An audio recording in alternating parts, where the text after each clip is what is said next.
Hey guys, for today's video, I'm gonna teach you how to restore a disabled Instagram account. Let us first access your Instagram application.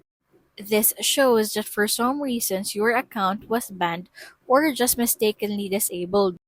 To restore this account, make your way over to the Instagram account website and click on the Learn More option. And it will bring you to this page to tell you exactly what you can do to appeal your account. This page will also show you, for some reasons, why your account was been disabled. Maybe because for not following their community guidelines, your login issues, and maybe because your account was deleted. All you need to do is to choose and click on these three options and follow their instructions.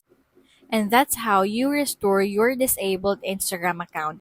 If you have any other thoughts or questions, leave them in the comment section below. Don't forget to hit the like button and subscribe. Thanks for watching, and I'll see you in the next one.